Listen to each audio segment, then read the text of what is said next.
الحمد لله نحمده ونستعينه ونستغفره ونؤمن به ونتوكل عليه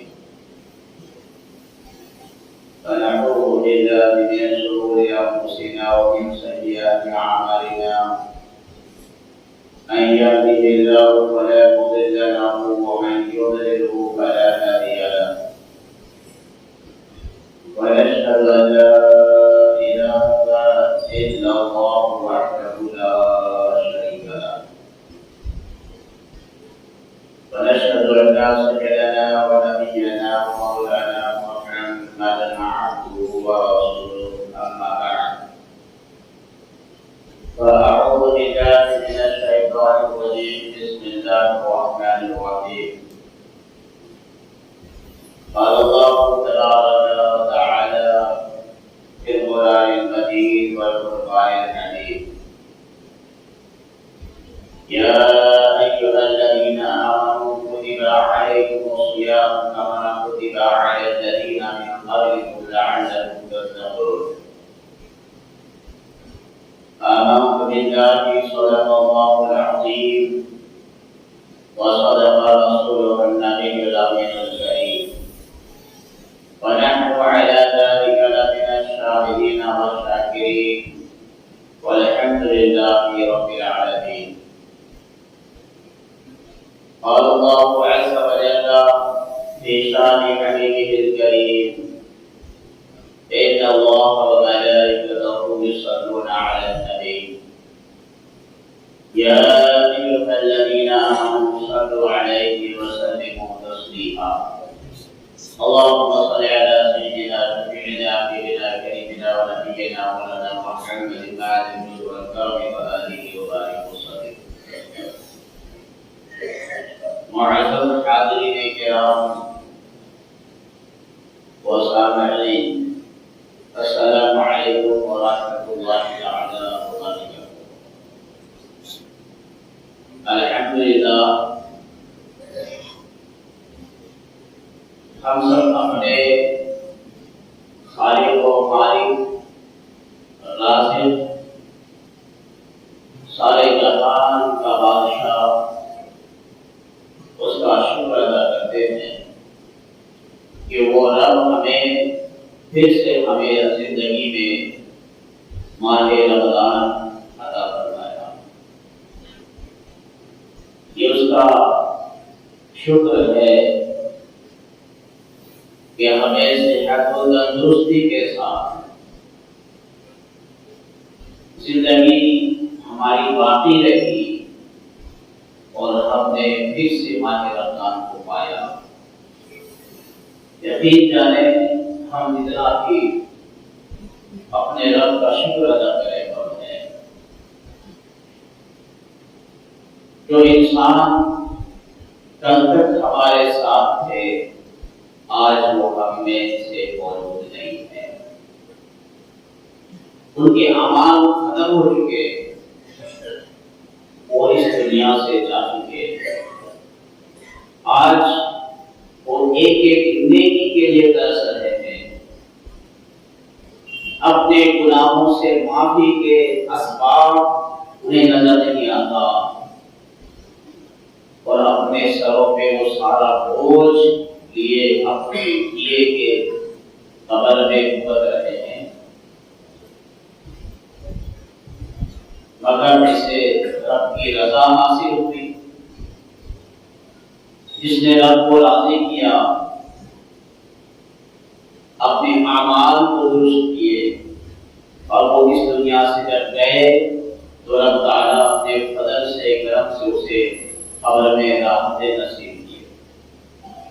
معزز حاضرین،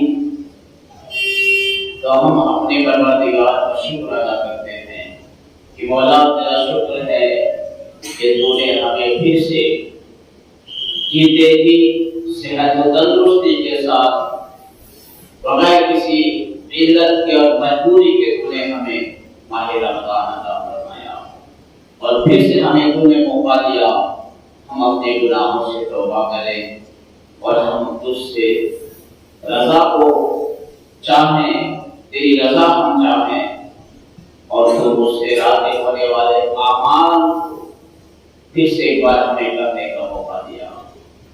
معزز حاضرین کرام، یہ ماہ رمضان شریف جو گھر پر سایہ فیلن ہے، تو آج چوتھا روزہ ہے، 4 تاریخ ہے ماہ رمضان کی، اور ہم پہلا جمعہ ماہ رمضان میں داخل ہوئے۔ اللہ سبحانہ و تعالی ارشاد فرمایا، یا ایھا الذین آمنوا، اے ایمان والو، کتب علیکم الصیام، تم پر روزے فرض کیے گئے، کما کتب علی الذین من قبلکم، جس طرح کہ تم سے پہلے والوں پر روزہ کو فرض کیا گیا، لعلکم تتقون، تاکہ تم پرہیزگار بن جاؤ، متقی بن جاؤ۔ اللہ سبحانہ و تعالی روزے کو 2 ہجری میں شعبان المعظم کے مہینے کے آخری چند دنوں میں، جب شعبان کا مہینہ آخری گزرنے کے قریب تھا، تو ماہ رمضان کے روزے فرض کیے گئے، اور اللہ نے فرمایا، فمن شہد منکم الشہر فلیصم، اور جو کوئی رمضان کا مہینہ پالے وہ روزہ رکھے۔ اور اللہ سبحانہ و تعالی تسلی دیا اس امت کو کہ تم ایسا ہرگز تصور نہ کرنا کہ بظاہر تمہیں بہت بڑا بوجھ نظر آتا ہوگا، لیکن یہ اگلی امتیوں پر بھی میں نے اسے عائد کیا، اسے بھی یہ مہینہ، یہ روزے دیے، یہ دن دیے، تمہارے اوپر ہی یہ بوجھ کو نہیں رکھا، بلکہ تم سے پہلے کے نبیوں کی امتوں کو بھی میں نے یہ ذمہ داری دی۔ میرے عزیزوں، رمضان شریف، اسے ہم ماہ رمضان کہتے ہیں، رمضان کا مہینہ۔ رمضان صرف نہ کہنا چاہیے، اس لیے رمضان ایک اللہ کے صفاتی ناموں میں سے ایک نام ہے، اور اس لیے اللہ نے قرآن میں بھی صرف رمضان کا ذکر نہیں فرمایا، پورے قرآن میں 12 مہینوں میں سے کسی ایک مہینے کا ذکر قرآن میں رب نے نہیں کیا۔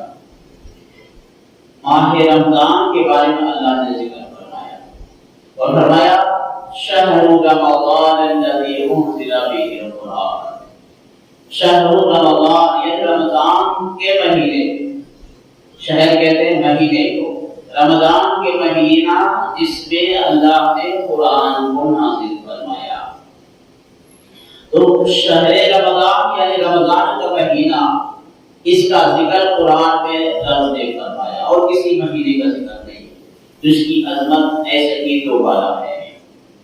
پھر نبی رحمت صلی اللہ علیہ وسلم اپنے صحابہ کو، اپنے جانشینوں کو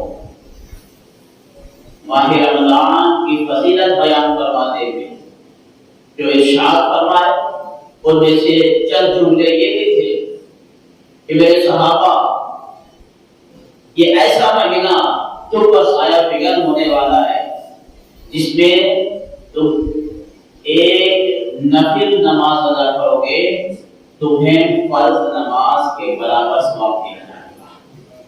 اگر تم ایک فرض ادا کرو گے تو 70 فرض غیر رمضان میں 70 فرض ادا کرنے کا جو ثواب ملتا ہے وہ رمضان میں ایک فرض ادا کرنے سے تمہیں مل جائے گا۔ تو یہ فضیلت نبی کریم علیہ السلام بیان فرمائے کہ عام مہینوں کے مقابلے میں ماہ رمضان بڑے برکت اور فضیلت رکھتا ہے۔ معزز حاضرین کرام، اللہ سبحانہ و تعالیٰ کے پیارے رسول صلی اللہ علیہ وسلم